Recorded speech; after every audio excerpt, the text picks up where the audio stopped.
All right. Good morning, everybody.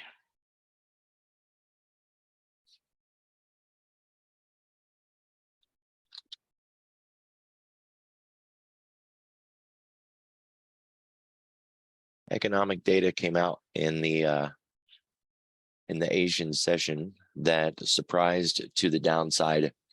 Horrible economic numbers.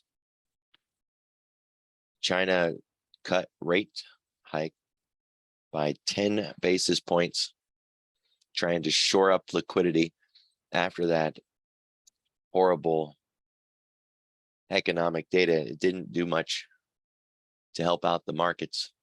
So we've seen a significant sell-off in gold and oil and a spike in the dollar. Not quite sure how much more contagion we're going to see from that, but it's certainly one of the most pertinent pieces of information on the day. If anything could or would affect our market, that's going to be the biggest one on the docket right now.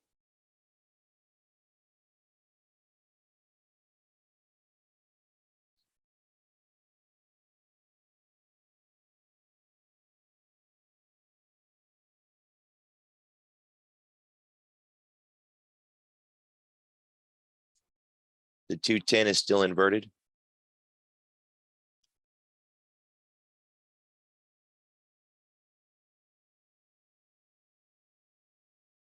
On our own docket today, we have Waller at 1050. We've got a lot of manufacturing data. And then we have additional auctions today. Now, these additional auctions are a big part of how I gauge or approach the afternoon trading session. I know they're never really covered anywhere, but to me, they're a very large part of what's going on. And whenever we have these additional auctions, I pay particular attention to the idea that we may not get our normal pause at lunch the way that we normally would.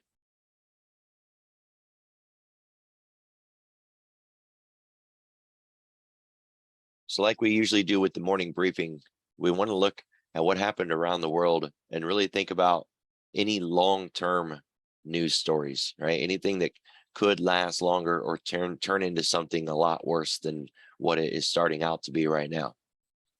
And the example that I usually give is when that ship got stuck in the canal and then it turned into this really big ordeal, right? And what's going on over in China does tie into a housing story that's been going on for a long time too, and then it also connects to their lockdowns, which greatly affected their production and manufacturing, and it's just all across the board, right? These are not new stories. It's been a continuing theme, and if you're going to approach JD and Baidu, right, there's a lot of China names out there that had not necessarily started to rally per se, but really had started to build a reasonably decent base. You know, it's been even this morning on Bloomberg, they had yet again somebody talking about buying tech, and it was US tech and China tech. Well, you know, when you get reactions like this, if you're going to try to do that, approach with caution, right? It's more than just what you see in the technical analysis within the candles.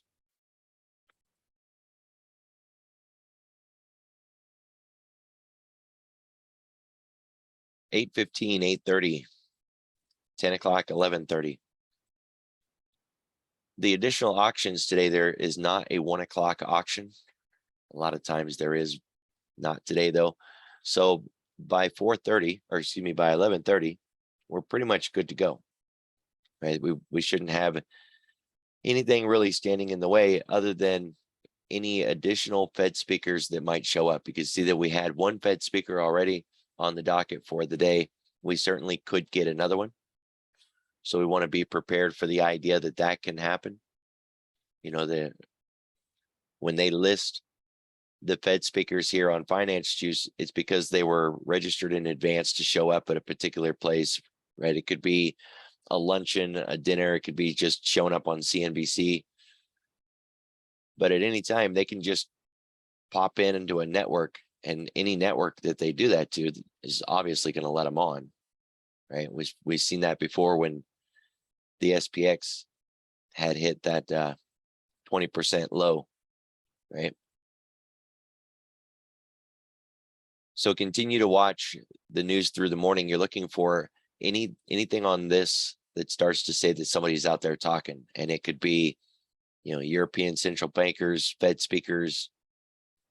The president's been doing a lot of talking that's been showing up on there lately. So seems like every other day, that he's out having a speech about something, including the chip sector. It's been, front and center quite a bit.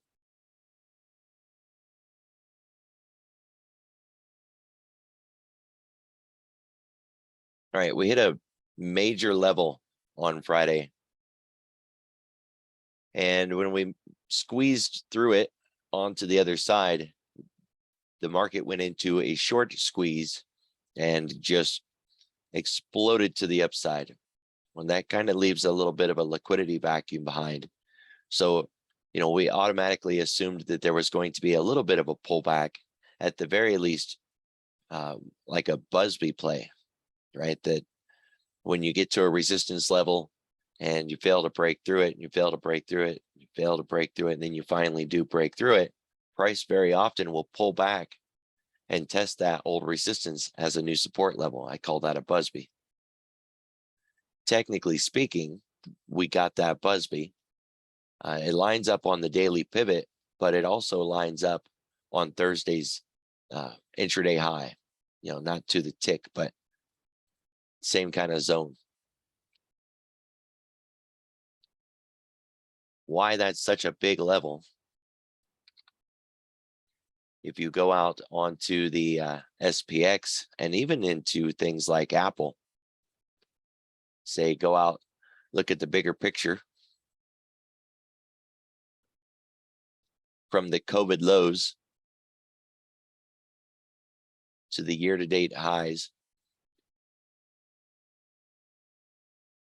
that's a 786 pullback that we hit on Friday.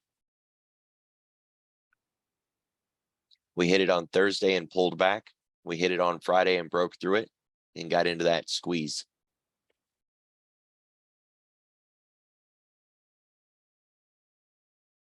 Now we have that as a major support level, and it really needs to hold.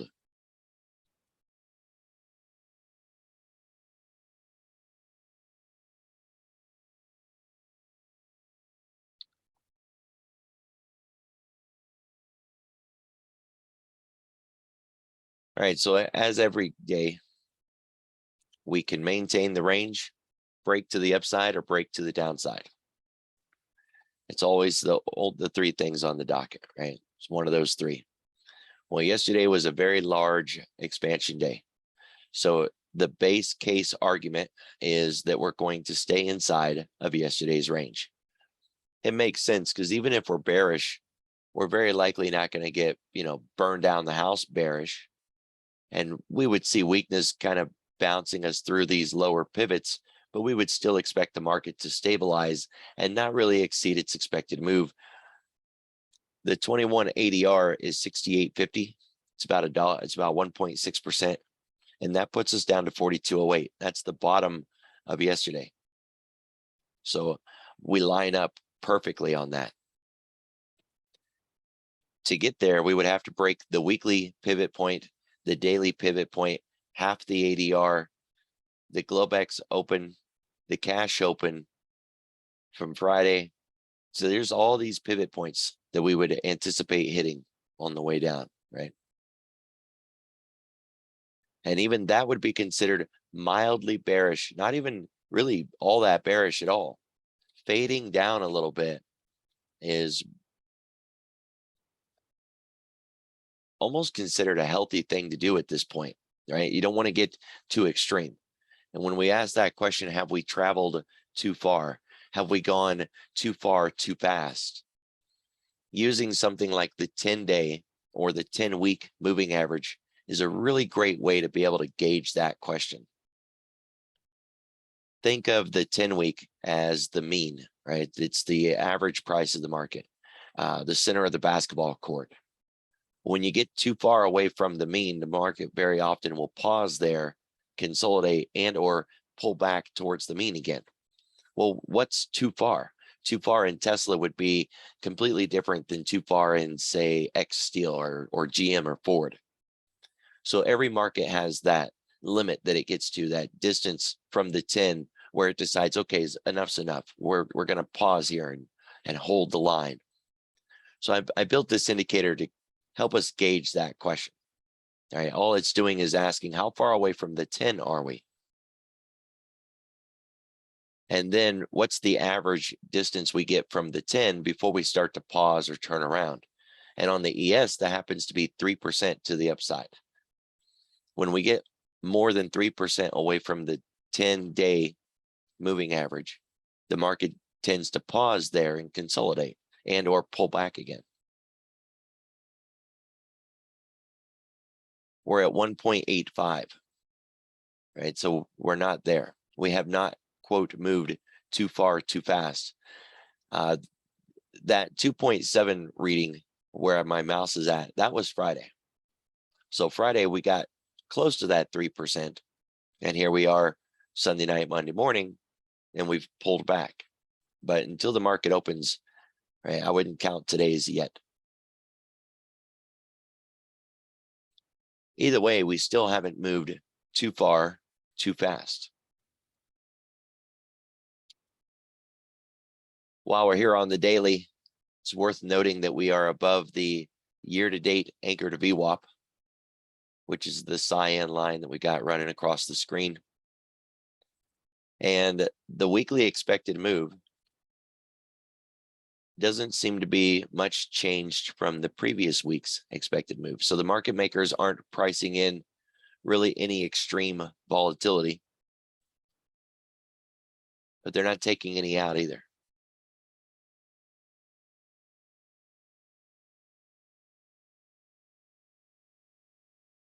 Right, so our weekly expected move is indicating a continuation of the same kind of volatility as the previous week. But each week, our ADR is shrinking more and more.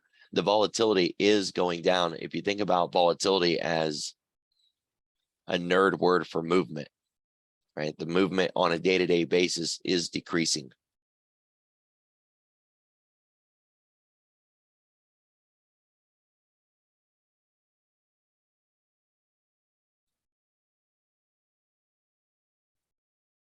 Someone says the audio sounds messed up. I don't know if anybody else is having audio issues. I haven't made any changes to my audio system, so it should sound pretty normal. Am I? Darn it. See, last week I had to go to a different stream product, and that's why we weren't streaming on BB last week. Things have just, this restream is not working at all.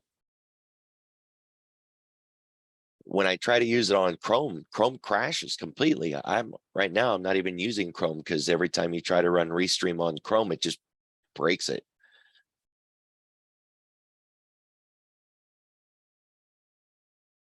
Which is why I do everything on the Zoom, because at least on the Zoom, it gets a very clear recording and I can upload the recording to YouTube afterwards. But that kind of defeats the purpose of streaming it live on YouTube. So if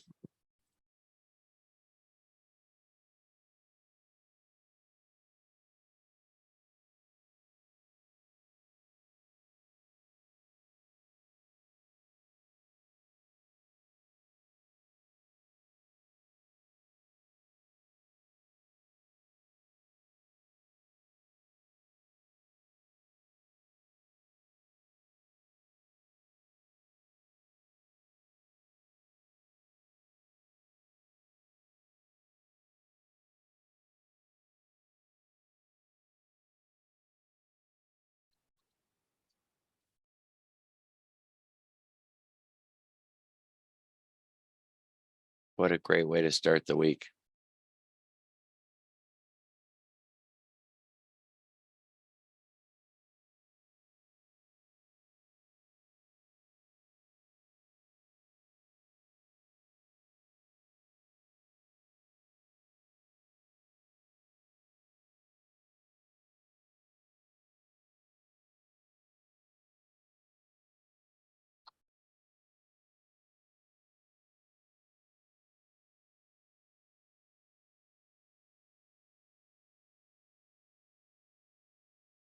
Yeah, I bet that's the issue.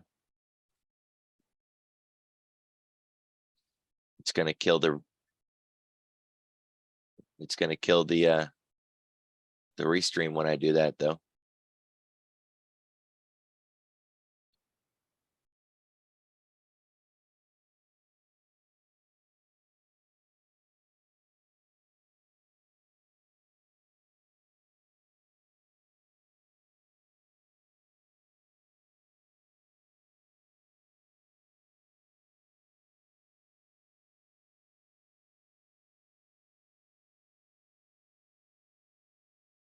Well,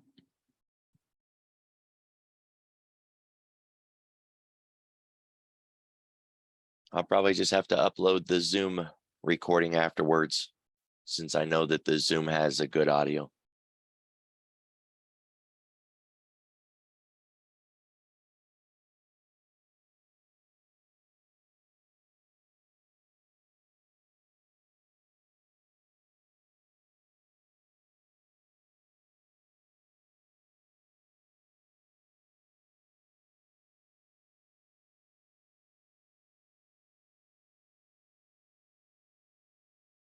All right, and on we go.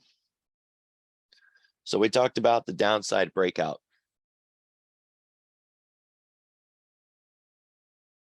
All of those pivot points, the institutional pivot points, would be something that I would lean heavily into. But there is the other option that we break to the upside. And with that in mind, we'd really want to see a pretty big change to this move in gold and oil and the dollar. Right, so we're going to want to see the dollar fade off more. We want to see the oil stabilize, not necessarily rise, but definitely stabilize. And the same thing with the gold. We don't need to see gold, rally back up necessarily, but it definitely needs to stop falling.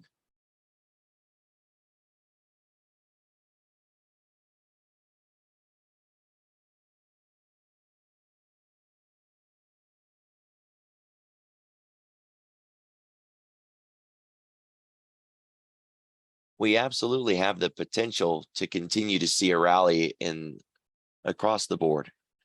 If you look at the names that were running last week, some of the biggest runs were from names that had been beaten down the most on the year.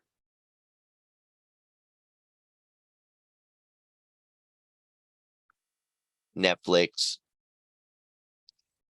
Facebook, PayPal, those three, took the biggest beat down in 2020. Excuse me, 2022. And their change on the week last week, Netflix was almost a 10% run on the week, 8% in Facebook, 6% in PayPal. Those are huge moves. So if they take a timeout this week, it still leaves a lot of flow left for these other names, right? Like Google really still hasn't participated in a rally. It's just breaking out of that range that it's been in for 2 months now.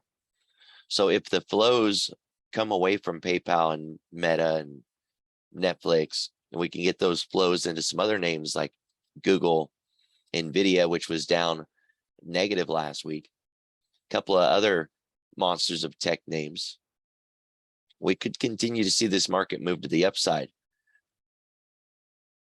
There's just a whole lot of extraneous impact from the market right now between retail that we've got on deck today and the really horrible numbers out of China from last night.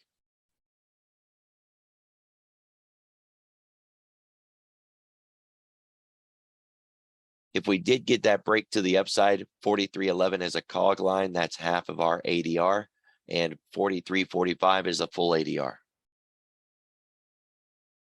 You're definitely going to want to keep your eye on any capital rotation between the sectors, right? Because if we do start to rotate back out of tech, then it'll be, if you think about what was moving Friday, or what was the biggest moves on the week last week per sector, energy was the biggest mover last week.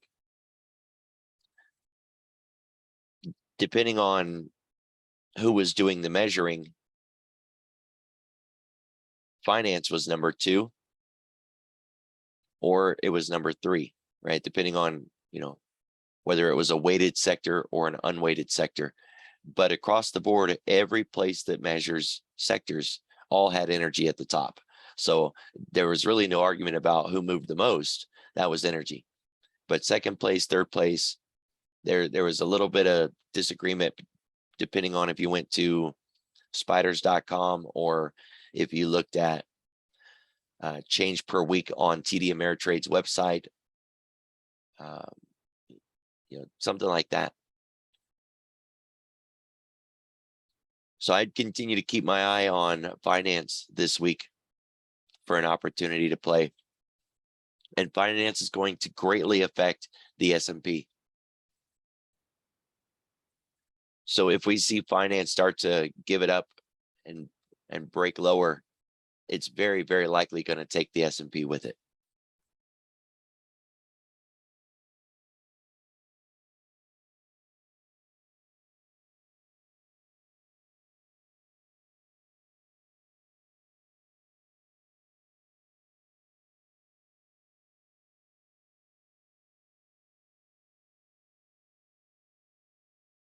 These are the top 6 XLF financial names by market weight.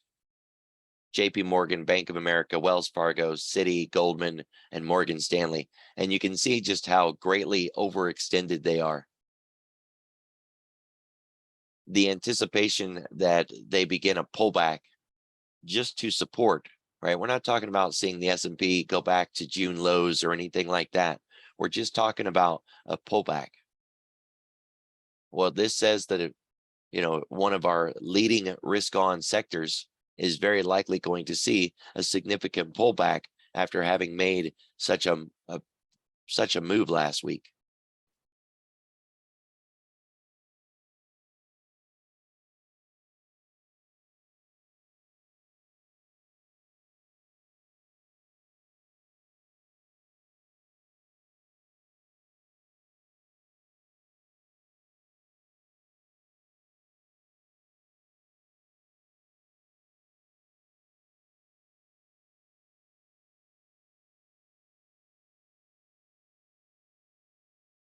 Now looking at XLK, which is not necessarily the best way to see tech. I think looking at the NY Fang kind of gives you a better point of view, but still the XLK does register as its own sector, so may as well.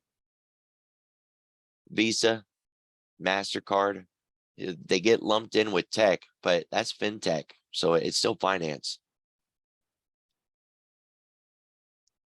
And they're already demonstrating a lot of weakness. NVIDIA did not get that breakout the way that the rest of the market did. So it really has the potential to get above 192 or at least get to 192, 192.5.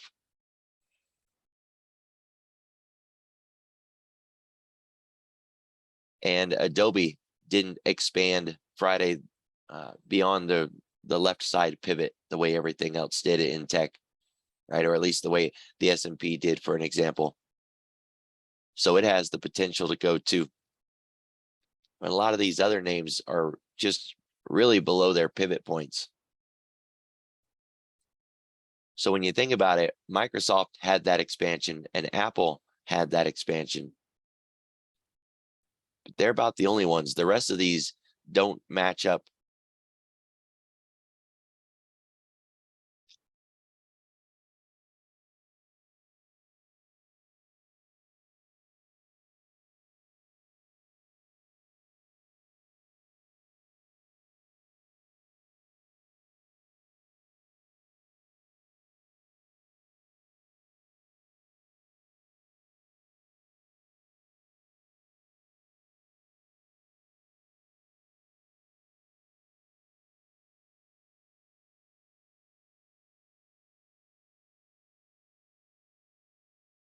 So this morning energy is down the worst. We're looking at Chevron here, down 2.6%. It's already inside day breakout from Thursday and Friday's levels, which puts us into Wednesday's zone.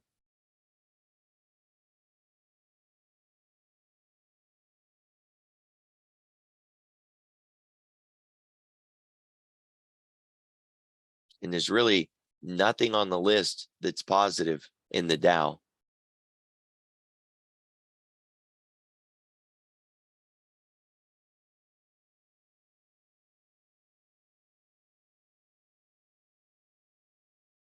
Tesla's up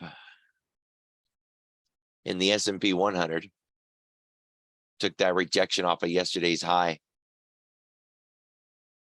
So we're going to be looking to see if it's going to keep that. Be kind of cautious of that that last hurrah, right? They call it like a blow off top.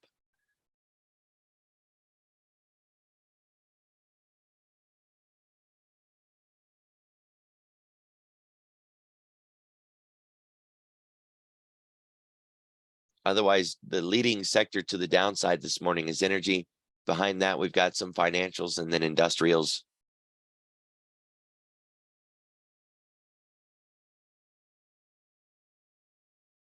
With Meta and PayPal having gained the most last week, if we do get just slightly bearish this week, I would be focused on both of those names to see how much of a downside move I could capture. They've got reasonably decent options and nice liquidity, good bid-ask spread, and you wouldn't need a lot, right? You know, I mean, it almost made a 10% move last week. It wouldn't take much for a downside play.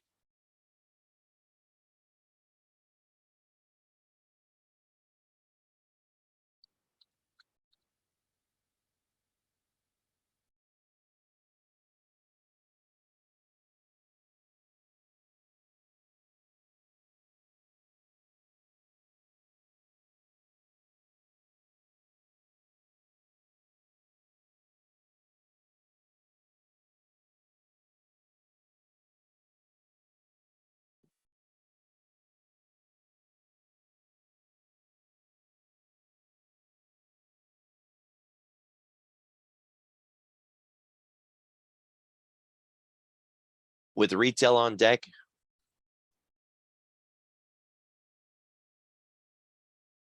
you really want to come in and look for a capital rotation, see what they're getting out of and where they're going. Walmart had already given guidance on inventory. And you got to think about any of the reports that are going to be coming out soon on their school sales, their back to school sales. That's going to start leading us up into like Black Friday numbers, Christmas numbers.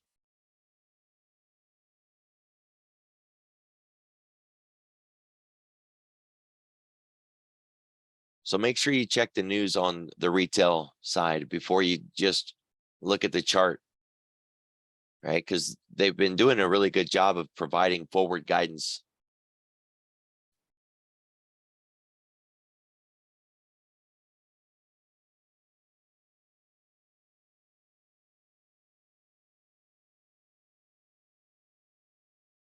That's really what I got for you guys. You know, until